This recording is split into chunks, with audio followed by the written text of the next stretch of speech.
อาจารย์เปโลยัดดักคุกทุกดลาให้เยื่อมสมัยละถึงปูถึงตีสิโซติโซเจืองแต่ให้เยื่อมดามพอมาอัมเบือนที่กุดคุกย้อนติดยาสารย้อนเลยลากโลบหลอกลวงตัวตุ่มผ่านคนลินคนนึมคนกลำแดงมาตั้งแต่ที่ก็ผิดกฎหมายปโลอัมมา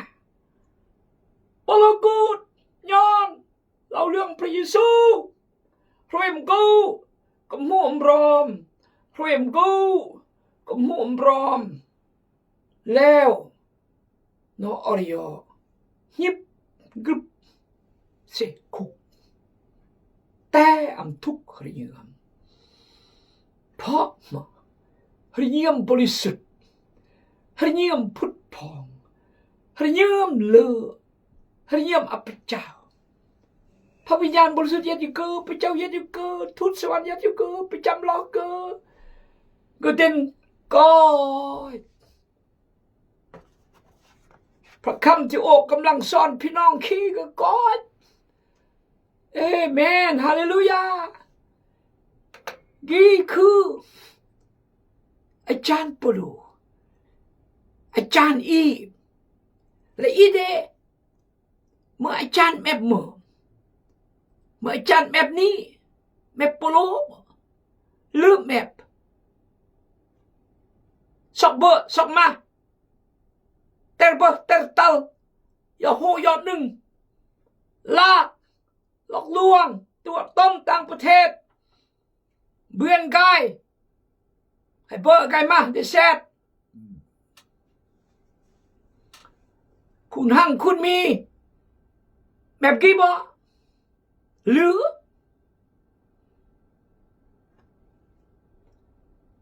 แต่งเพื่อถวายเกียรติพระเจ้าแต่งเพื่อยงมะพี่น้องกุ้งกลางอันนรักพระเจ้าอันนเจริญเพื่อในความเชื่ออันการเปลี่ยนแปลงชีวิตอันรักยอและยออันรักกฎหมายบ้านเมืองรักพรรครักรัฐเคารพกฎหมายบ้านเมืองแบบกี่บ่เฮ็ดโยอีที่จะนึ่งพระคัมภีร์และแต่งตามพระคัมภีร์ขอบคุณพระเจ้าขอพระเจ้าอวยพรก่อนกระมุ่งตู้สื่อโรยจำคนครอสมัยเลยโรยจำคนรักและตรีรอดสมอนกุยบึกพี่น้องในวันที่27 28 29ดอมเสมอของเดือน3 ปี2025โอ้สุดยอดเลย12 แขวงริญญาเอ้ยฮาเลลูยาฮาเลลูยาขอบคุณพระเจ้าเอเมนฮาเลลูยาขอพระเจ้าอวยพรอีกขอพระเจ้าทรงนำอีกขอพระเจ้าปกป้องวันล้อมอีกและขอพระเจ้านู่นใจพี่น้องอ่านพระคำอธิษฐานนมัสการติดสนิทกับพระคำพระเจ้า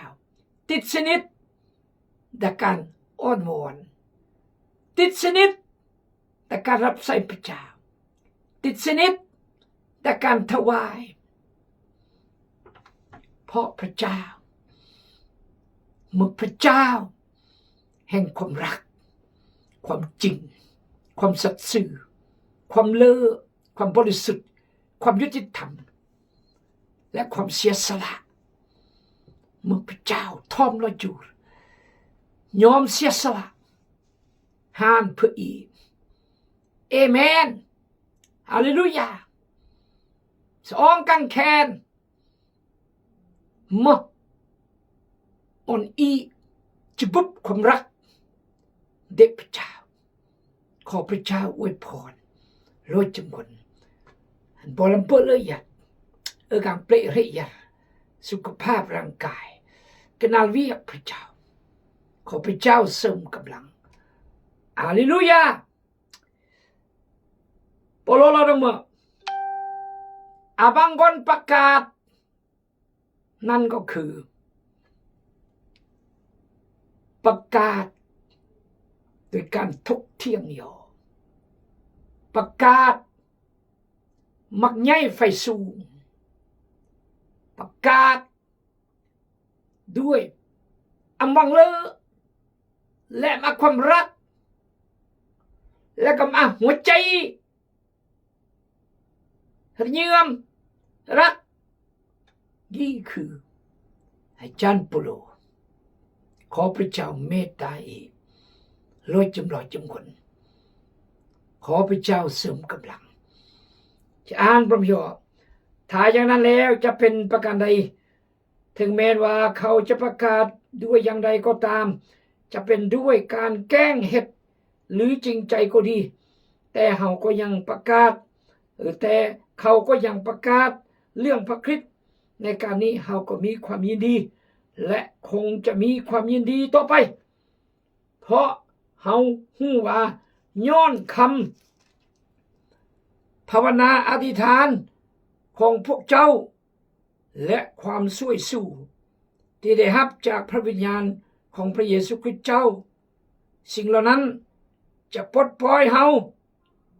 ให้ปลดปล่อยเฮาให้เป็นอิสระเพราะเป็นความ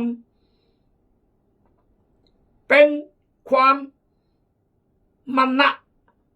อดทนเป็นความสามารถประกาศและความหวังของเฮาว่าเฮาจะบ่มีความละอายในสิ่งใดเลยโปโลจะอำพึงกาสิ่งใดเลยเพราะเป็นความมุ่งมั่นปรารถนาและความหวังของเฮาว่าเฮาจะบ่มีความละอายในสิ่งใดเลยแต่เมื่อก่อนทุกเทื่อมีใจกล้าเสมอสันใดบัดนี้ก็ขอให้เป็นอย่างเดียวกันฉะนั้นพระคริสต์จะทรงรับพระเกียรติยศในร่างกายของเฮาเสมอถึงแม้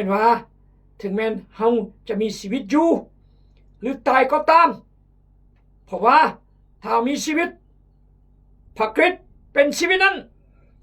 ถ้าเฮาตายก็เป็นประโยชน์แก่เฮาทุกขักสรมาฮาเลลูยาถ้าชีวิตยัดชีวิตบ่ได้พระคริสต์ถ้าหานก็อยากจะพระเจ้าพี่น้องเอ้ยพระคำพระเจ้ารอดอยู่ปโลเราจากชีวิตนี่ก็กูนพระเจ้าก็ใกล้ชิดสนิทพระเจ้าสัมผัสพระเจ้าทุกวันเวลาสัมผัสความรักความเลอความบริสุทธิ์ความสัตย์ธรรมความจริงเด็ดพระเจ้าพี่น้องขอพระเจ้าอวยพรพระคำพระเจ้าฝากอุนจุวาทุกกลองมองระเยี่ยมบรรหาชีวิตขอพระเจ้าทรงนำนะพงเลยขณะที่ท่านทูลขอฝากทุกสิ่งที่อุดยื้อพระสุคิดเจ้าสาวนาซาเรตอาเมนพี่น้องฮาเลลูยาฮาเลลูยาคักลำคักกับเราคือโนจะประกาศเนี่ยเมื่อก็แต่สรุปแล้วขอแต่เดี๋ยวเราเรื่องพระเยซูก็แต่ซะพอที่คือห้ามน้องเพื่อนน้องประกาศด้วยความบังเลอด้วยความรักด้วยความจริงใจและเห็นแก่อาจารย์ปโลติดคุกก็แต่ซะอย่างน้อยเราก็เป็นคริสเตียนอย่างน้อยเราก็อาจจะยังช่วยเล่าเรื่องพระเจ้าทำนองนี้นะอาจารย์ปโลเล่าขี่พี่น้องเลยทีนี้เราเยี่ยม พอเฮาฮู้ว่าย้อนคำภาวนาอธิษฐานของพวกเจ้าและความสวยสู้ที่ได้รับจากพระวิญญาณของพระเยซูคริสต์เจ้าซึ่งสิ่งเหล่านั้นจะปลดปล่อยเฮาให้เป็นอิสระย้อนบ่อธิษฐานและย้อนพระวิญญาณบริสุทธิ์โอจะถูกปลดปล่อยอันอิสระนี่คืออาจารย์ปรูเราเพราะย้อนบ่ออธิษฐานและพระวิญญาณโอจะถูกปลดปล่อยฉะนั้นการอธิษฐานเป็นสิ่งสำคัญและจะถูกปลดปล่อยการอธิษฐานและพระวิญญาณจะช่วยอาจารย์โปรฉะนั้นอีต้องอธิษฐานเพื่อยอและยอเมื่ออาจารย์เปโตรติดคุกพี่น้องคริสเตียนอธิษฐานถือศีลอดอาหารดักเงินศึกปล่อยกิจการบท12พี่น้องอ่านเลยแต่ยาโกโบถูกกษัตริย์เฮโรดโกงตัวแต่เปโตรเทวดาได้พระเจ้าอยากตรดิประสิวเป็นแรกเขื่อนอุ้ยไม่ได้มั้งเสกสู่ตลาดกล้าเลยย่างเฮียนพร้อมเทวดาเกิดตรัสเดมโปย่างเฮียนอ้าวประลงสันที่หนึ่งป่าย่างสันที่สองป่าทหารยามสิลอยเทวดาทูตสวรรค์แต่อันนั้นสิลอยลำดึก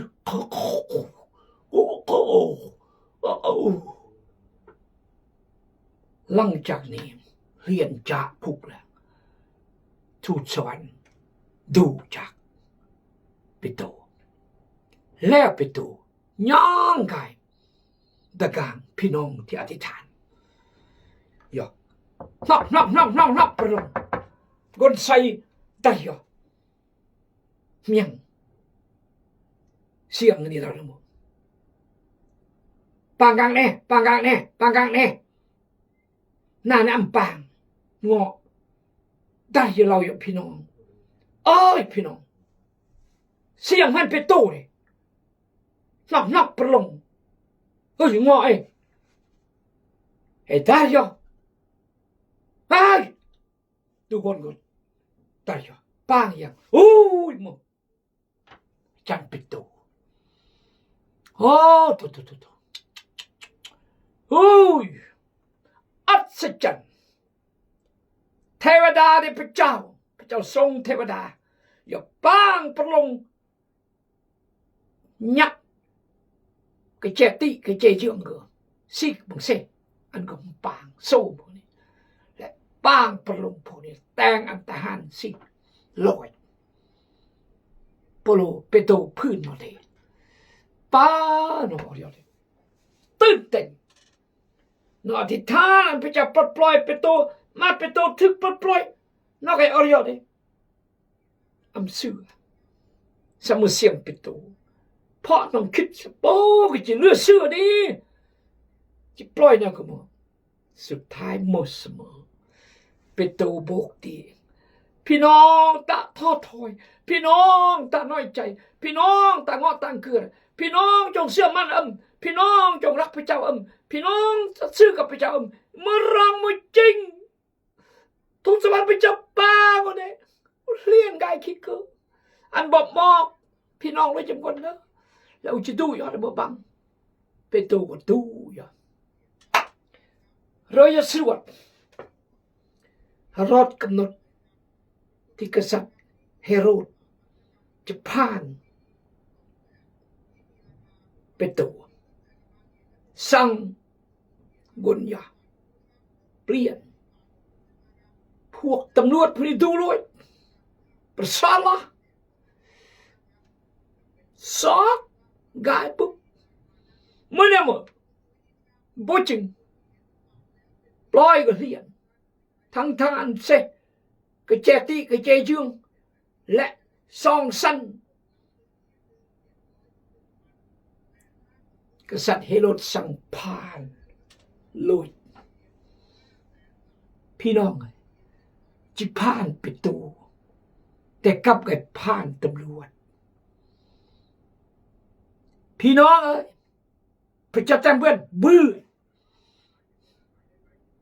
ถ้าพระเจ้าพ่อพระทัยจะแต่ง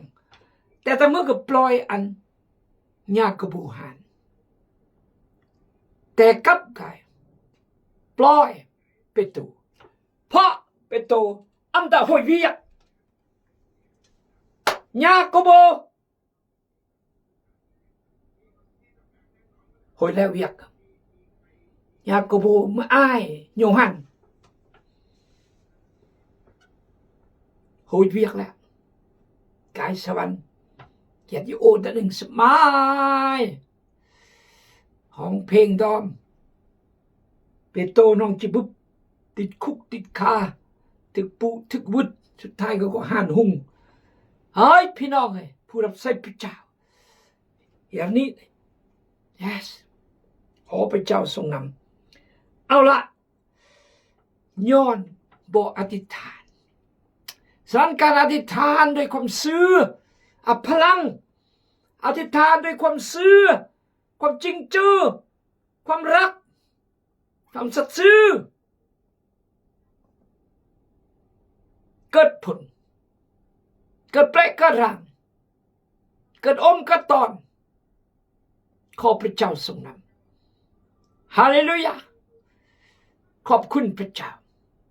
ฮาเลลูยาเอาละเพราะเป็นความมุ่งมั่นปรารถนาและความหวังของเฮาว่าเฮาจะบ่มีความละอายในสิ่งใดเลยแต่เมื่อก่อนทุกเทื่อมีใจกล้าเสมอสันใดบัดนี้ก็ขอให้เป็นอย่างเดียวกันฉะนั้นความมุ่งมั่นปรารถนาเดโปโลคือจะประกาศข่าวประเสริฐจะนำข่าวประเสริฐยอทั่วโลกและอันกลไกเนื่องพระเจ้าเสื่อพระเจ้าเปลี่ยนแปลงชีวิตและเจริญเติบโตริ่งเขื่อนแต่ความเสื่อและหานยอยักยอพระเจ้ากล้าตีโรยกล้าตีมากกล้านรกกล้าการตัดสินในพระเจ้า3-4กล้ากล้าโรยกล้ามากกล้านรกกล้าการตัดสินในพระเจ้าผ่านแล้ว4ขั้นตอนนี้ผ่านแล้วนี่คือ yes ความมุ่งมั่นปรารถนาเดโปโลคือกุดคุกก็แต่หานก็แต่ครออันข้าวประเสริฐเดพระเยซูอย่ารอดอย่าพี่น้องและอันพี่น้อง